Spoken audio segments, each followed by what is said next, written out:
Happy New Year, everybody. Hi, Elaine. Hi, Karen. So it's the first of 2022, and let's hope it's not going to be as bad as 2021 was.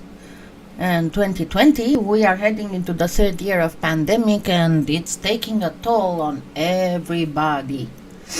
And of course, we had to finish the 2021 with a bang, because I guess everybody knows by now that Betty White died. And I normally don't really cry much, and I did cry for her. I mean, I totally love that woman as an actress, as a human being, as she was a wonderful, wonderful person. But anyway, so we start also the 2022 with a bang, because it's full of bad weather pretty much everywhere. Where I am, it's freezing rain, below freezing temperatures, and it's supposed to go down to 11 degrees tonight. We might get some snow, but who knows? And I know in other areas of the country it's bad as well. We are under a winter weather advisory. And the thing is that when you have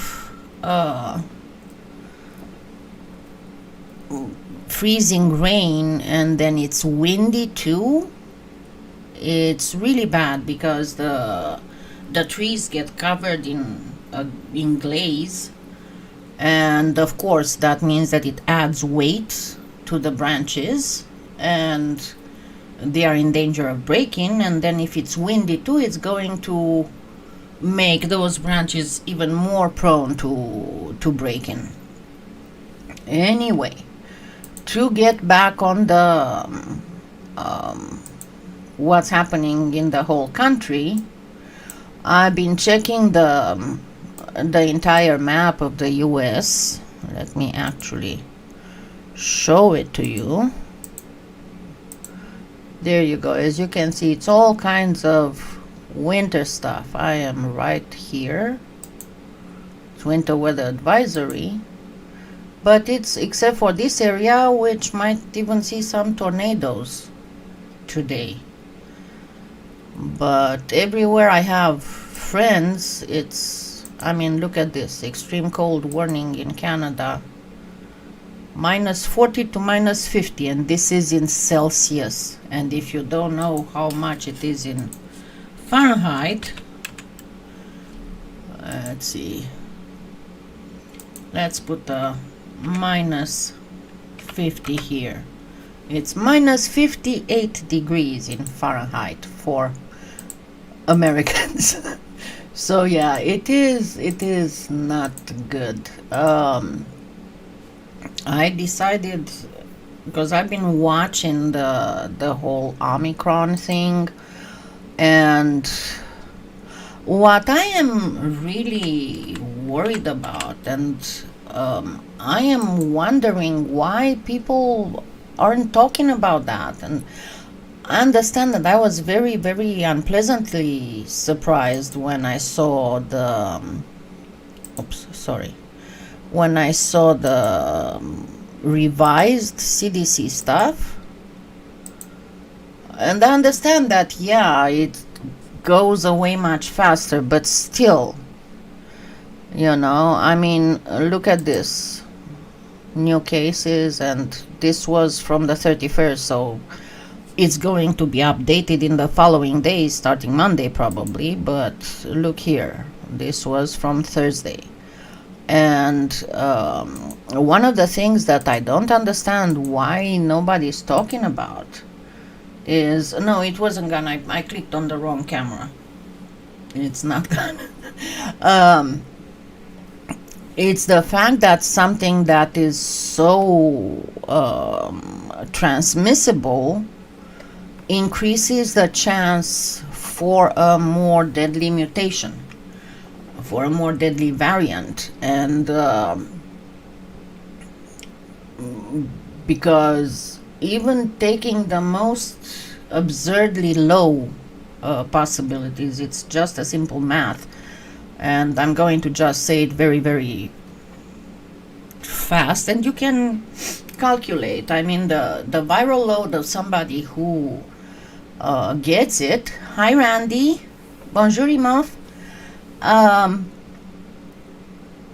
The viral load is anywhere between 1 billion and 100 billion virions. So that is the infectious viruses.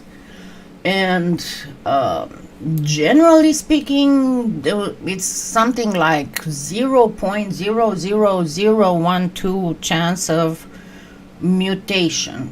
But even taking that low of a chance of mutation, and then applying the same chance of mutation to the probability of a variant that would be more deadly appearing, we get, if we get 1 million people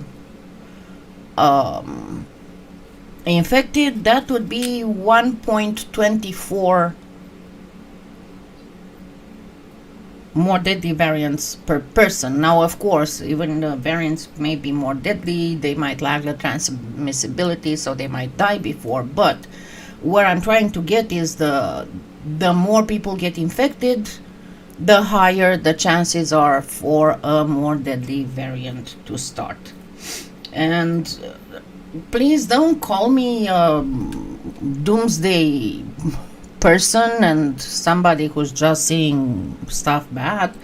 I mean, if you remember, it's just plain logic with me. I'm not wearing pink sunglasses, and I'm not seeing just the empty part of the glass of water. But if you remember, at the very beginning of the pandemic in my lives, I said that do not expect this to go away. We're gonna be in this for a long time, if not forever. So yeah, that's the main thing. And I said that at least until this dies down a little bit, I'm going to go back to ordering delivery on pretty much everything, because now I'm even scared to go to the grocery store. I went yesterday morning, and for the first time I saw all the staff in the grocery store wearing masks correctly, not on their chin. Unfortunately, more than half of the customers in the grocery store were not wearing masks and were not social distancing. So, I'm sorry, but I just don't want to risk it. I mean, why? Yeah, it's true, I might not get it very hard, but there's still a possibility of breakthrough, especially if you have issues. Hold on, let me go grab Finnegan because he's wailing in the living room that he needs attention. So if I get him and kiss him and show him to you, he's going to shut up for a while.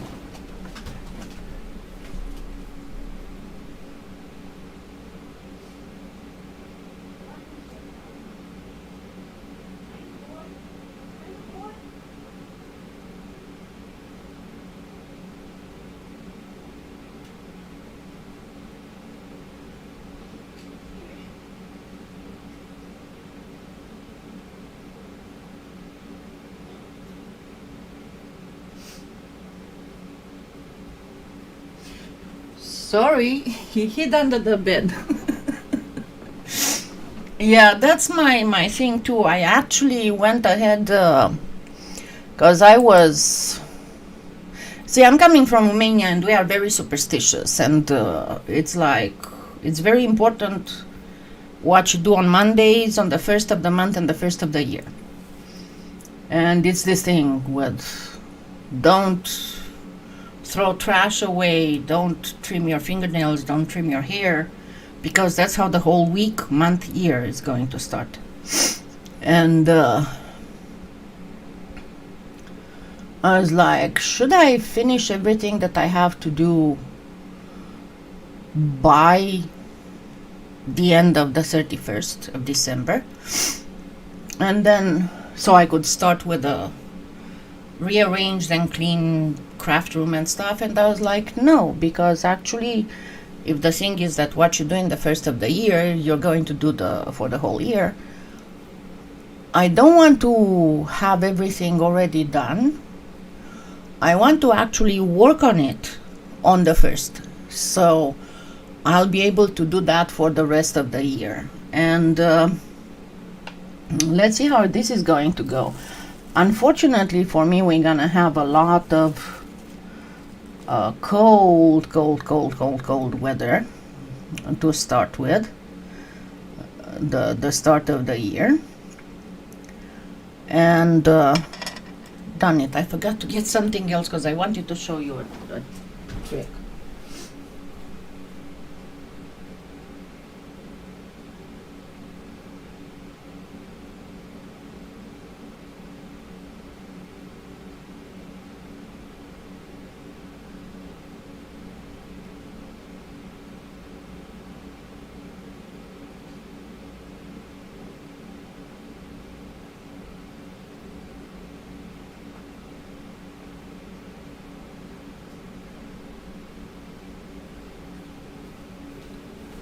Like my brain is freezing with the weather outside. Anyway, so the whole idea was that I've been getting a lot of questions on what do you use to clean and polish your jewelry, your silver jewelry. And I wanted to show you exactly what I'm using. I am using this. And you know how the silver jewelry, especially when it is, the purer it is, the more it tarnishes. That's my experience. So I got, because I had forgotten these out of the jewelry box. So you can see they got quite tarnished, quite badly tarnished. So I thought of showing you. This I can only find at Ace Hardware Store, but you can find it on Amazon as well. Hi, Judy. Hi, Lynn. I didn't say hi. So it looks like cotton, and it smells like mineral oil. I have no idea what's in there. I could probably have looked for the specifications, but let me show you what it does. And it works great on brass doorknobs and everything that you have metal. So you see how nasty it looks, right?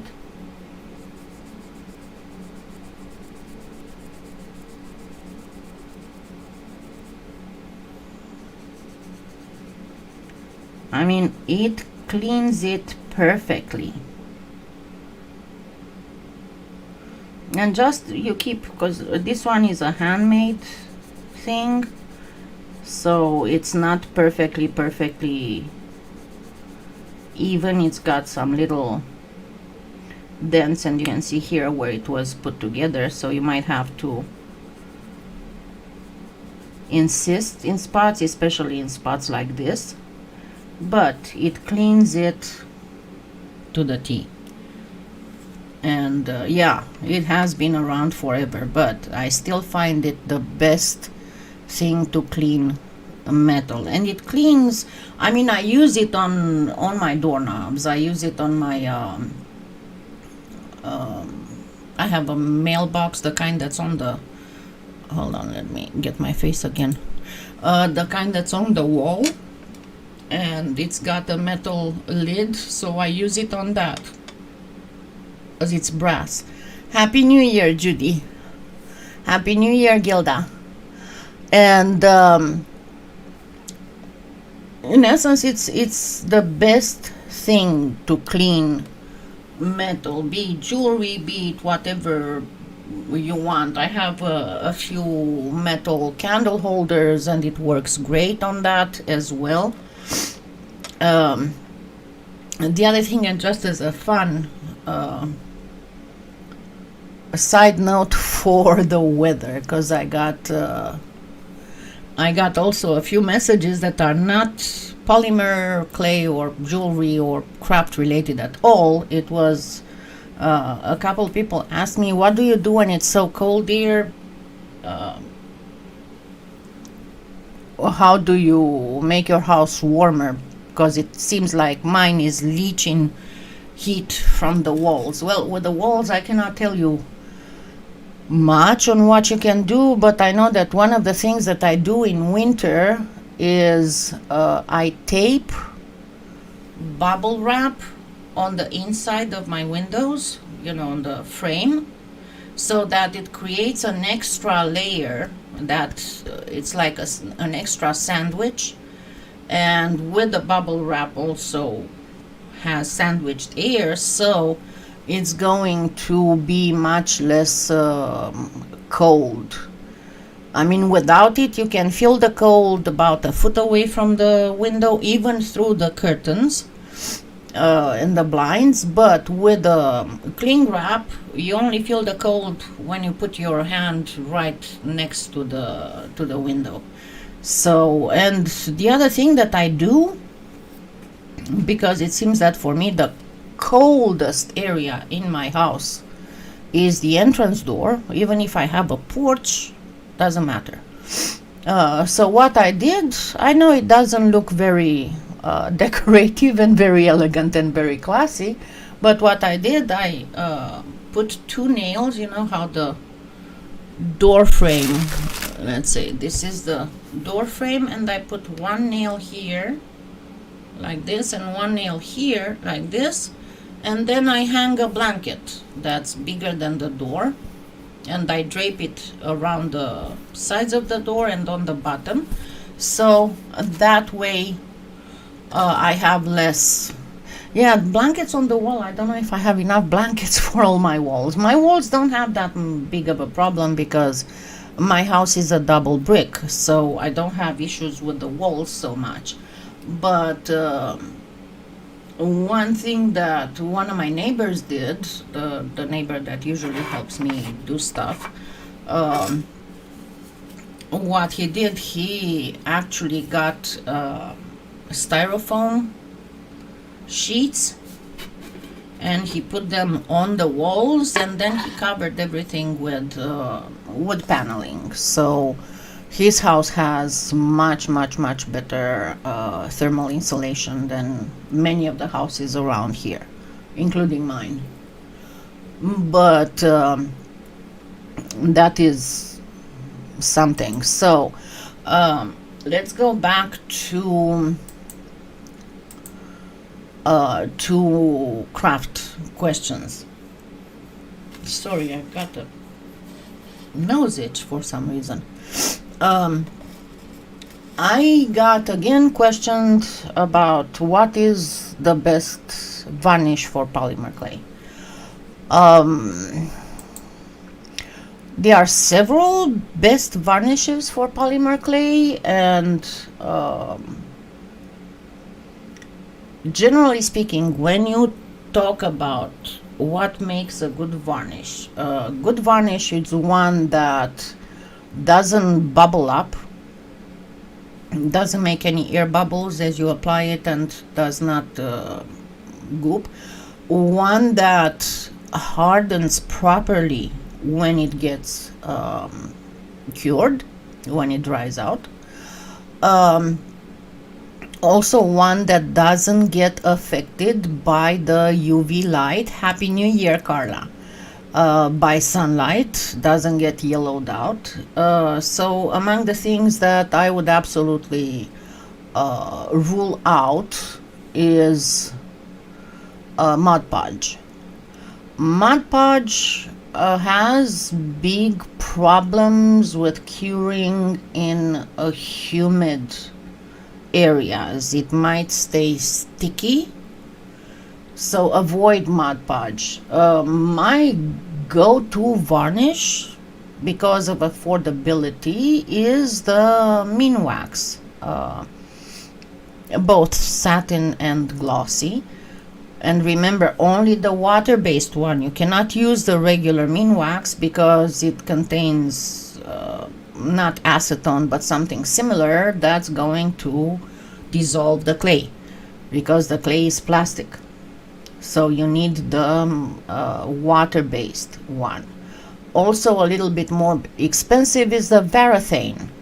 That's also wood varnish, and also you get the water-based one. Then you have the Sculpey glaze, which honestly it's not too bad. I'm gonna be very honest with you. Only it requires a little bit more carefulness when you apply it. Happy New Year, Colleen. But as a side note, it's one of the very, very few that you can bake after you apply it. So in case you need to apply something and then add something on top of that or on the edges or something, you can use the Sculpey one.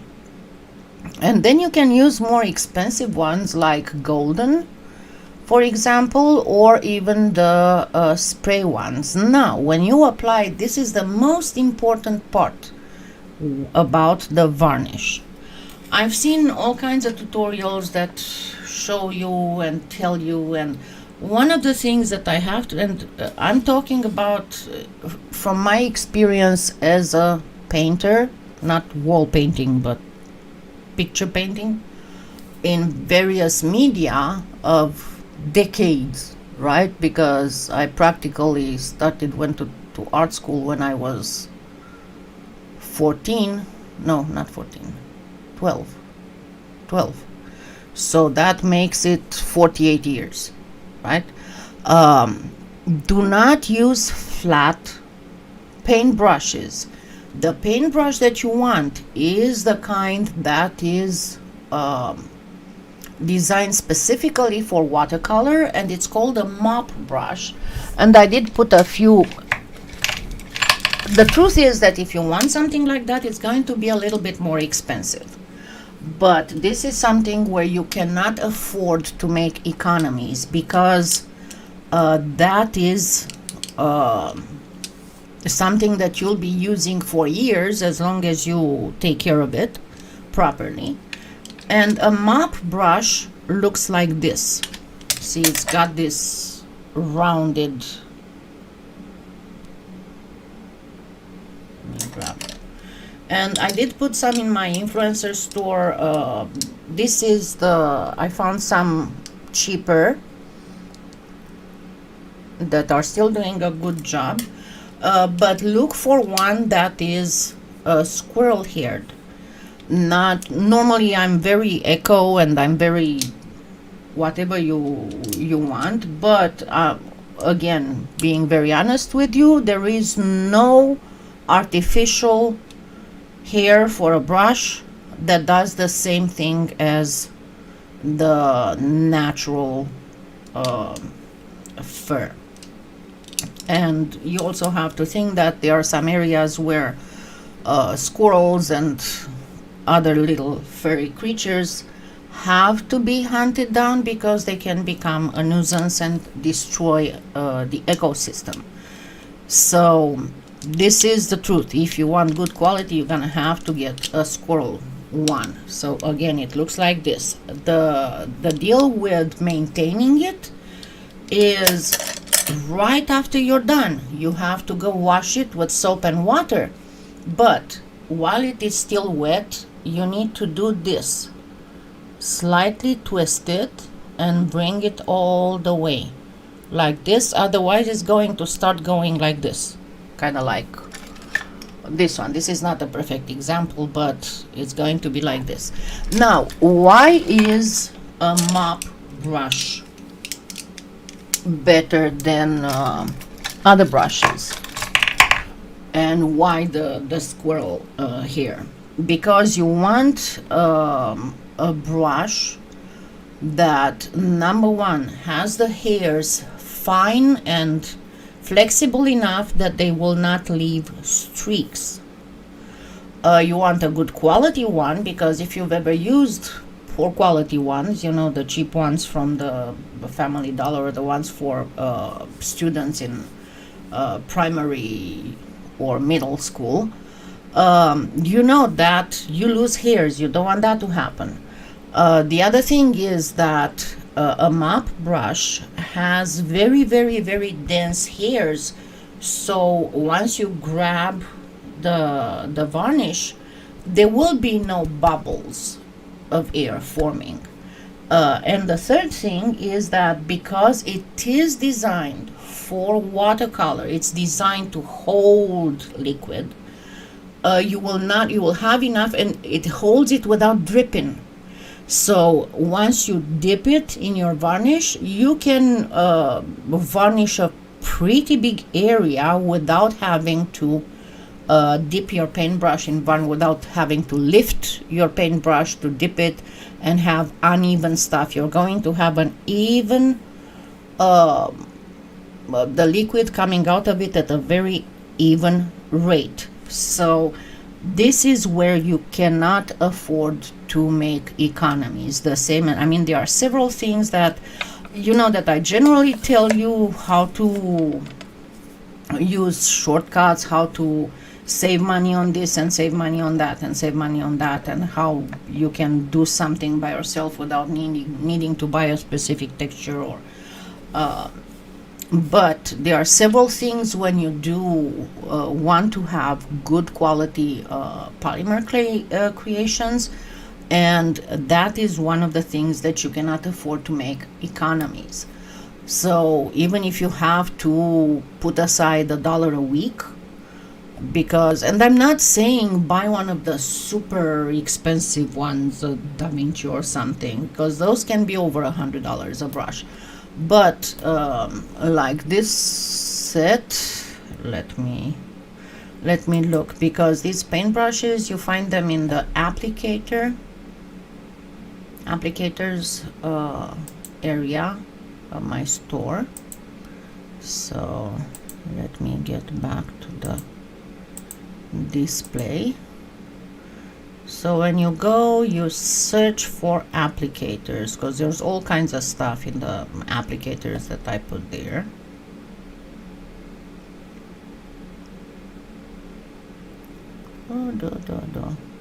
The thing is that Amazon moves these things to the top whenever I modify any of these lists. So I put all kinds of, all these beginning ones, they are great for powders. So these are all kinds, and I need to go through them again because I see again that some are not there anymore. These are good for powders, and they are cheaper stuff. No, it's not in applicators, it's in paints. There you go. Or in varnishes. No, it must be. I need to put some in the applicator. It's in varnishes and glazes. There you go. So this is the exact one that I showed you. This is the set. It's got sable, not squirrel. And then you can get this one is a squirrel hair. But what you need to look for, it has to be a professional watercolor. And the other thing that you have to remember is that with paintbrushes, it's kind of like with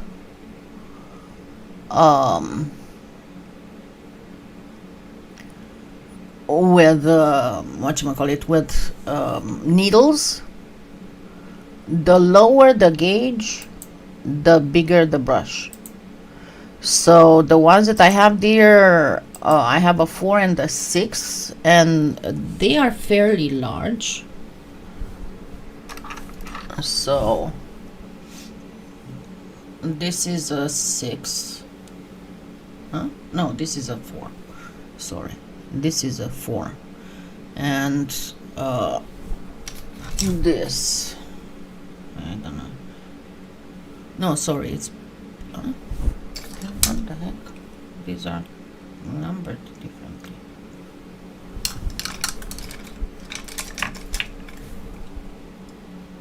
These are numbered backwards. Anyway, so this should be perfect if you get a 6 or get the whole set like this, and it will be great. Have a good year too, Lynn. So this is, if you have a good paintbrush to apply the varnish, you can keep going using Minwax or even the Sculpey glaze without a problem. The other thing is something that you have to remember. You know that the varnishes come in two different varieties. One is the glossy, and the other one is the satin, the one that gives a matte finish. The thing that you always have to remember that because I got a lot, well, I got a satin and it's still glossy. If you do not stir it thoroughly, it will be glossy, because everything, all the components that make that varnish a satin are kind of to the bottom, so you need to stir it really, really, really, really, really good if you want to have a really satin finish, not glossy. It will still look glossy when you apply it, but as it hardens, as it cures, it's going to lose the gloss. And for extreme, once again, for extreme shininess, something that I showed how to make your own is shellac, and I will share the link with you if you didn't see it. And I know that it's generally it's hard to find something on my channel because I have so many videos up, but this is essentially the shiniest varnish possible. So you can get, and you'll find it in the varnishes, you get shellac flakes, and shellac is made out of bugs, but it's not really, it's more like bug excretions. And you just simply have to measure, and you mix alcohol with the shellac flakes, and it's alcohol based, so it will not affect your polymer clay at all once it's baked. You cannot bake it. Once you put it there, you cannot bake it, but you can see how shiny it is. And I prefer the ratio I gave you. Hi Anna, I'll call you in a little bit. The ratio I give you in that tutorial, 1 part flakes for 3 parts alcohol, makes a very, very thin varnish, and I prefer to use the very, very thin varnish because it's almost unnoticeable, and you can apply 2 or 3 layers if you want, but that's the other thing about varnish. Better apply, patience is the thing. Better apply several thin layers than one thick layer, because the moment you apply a thick layer, that's the recipe for disasters. It might goop in one part, it might drip, it might do all kinds of things. And the other question is, why do you varnish when we have resin now? Well, you cannot really put resin on curved surfaces, and also if you want to simply seal a surface treatment like a specific paint or powder, why put resin there when all you want, I mean, if you have a surface treatment where you only put some powder pigment there, or some alcohol link and powder pigment, and it's something that if it's not sealed will come off, all you want is to put a seal that's not going to be shiny. Why use resin? I mean, resin is beautiful and it can give beautiful effects, but it's not to use on everything. So you do need a solution for pieces that will not be resined. And to be very honest, as much as I do like resin on some things, on other things I find that nothing beats a properly done sanding and buffing, especially when it comes to things that are supposed to look more like a gemstone or a metal. Because remember, polymer clay is a plastic, it's PVC practically. And the thing that you always want to avoid when you're creating something is to, oh God, I am so tired of these people. Okay. Is to avoid making it look like plastic or like modeling clay.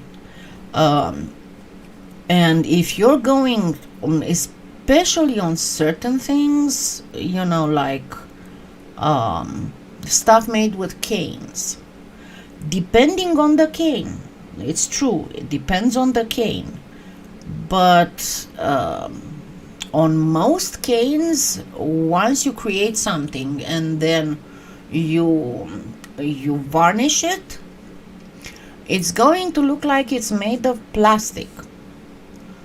While if you sand it and buff it, people will be like, what's this made out of? Ceramic? Painted porcelain? I mean, you get a completely different effect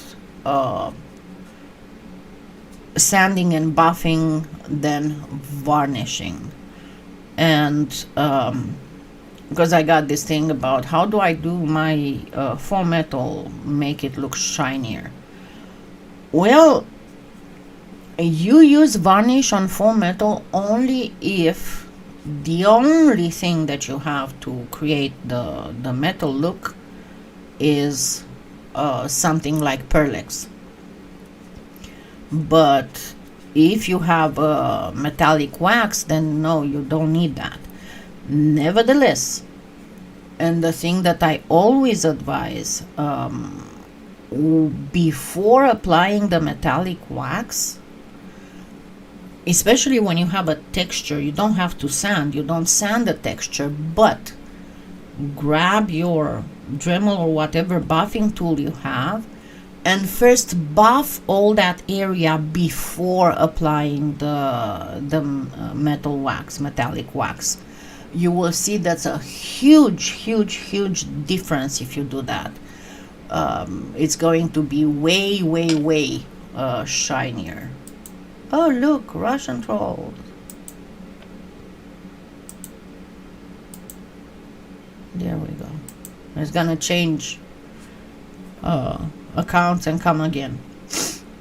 Anyway,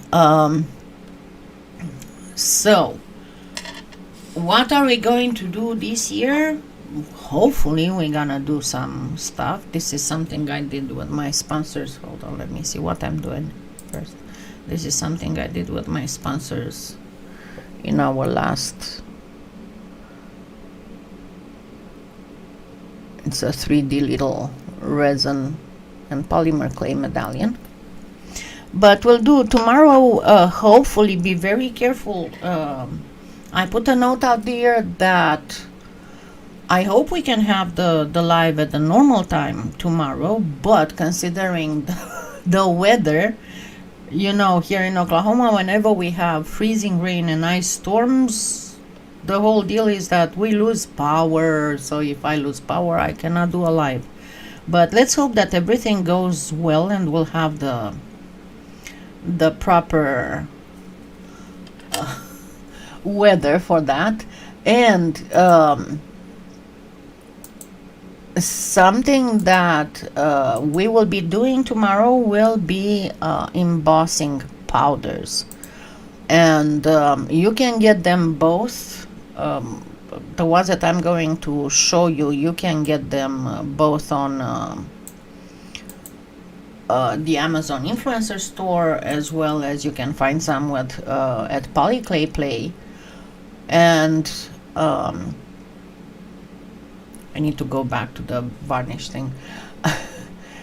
And the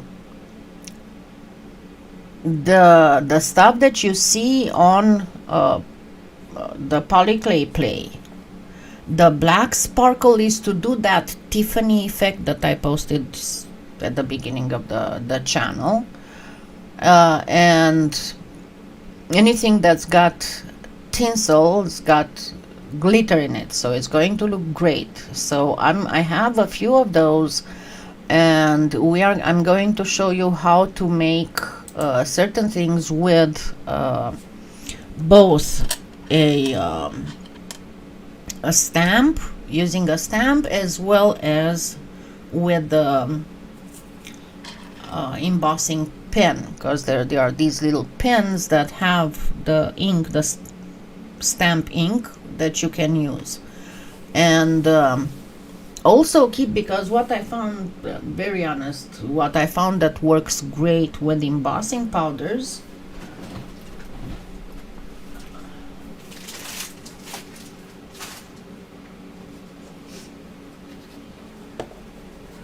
are the hummus containers, because my thing is you know how hard it is to use the embossing powder without doing it everywhere. And when you have it in something like this, and then you can stack them if you get your stuff, and you can use any other container that's low like this, but I found these because they are free. I eat hummus from time to time. And the thing is that if you do this, and if you watch some of my former tutorials using embossing powder, so all you do is you keep your piece that's got the stamped stuff on it, and then with a little teaspoon you put stuff on it, and then you shake, and you're good to go. You just put the lid back. You don't have to struggle with, let me put a piece of paper underneath, and then try to fold that piece of paper so all the powder will go in the little bottle and all that.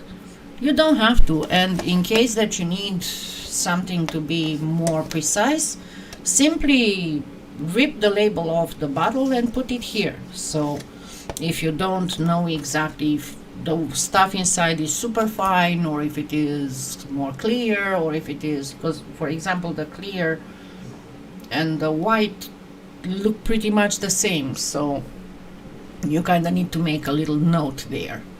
But we will have some fun with embossing powders tomorrow, hopefully, if the weather's good. And another news about me, I lost almost 20 pounds, so I still have a lot more to go.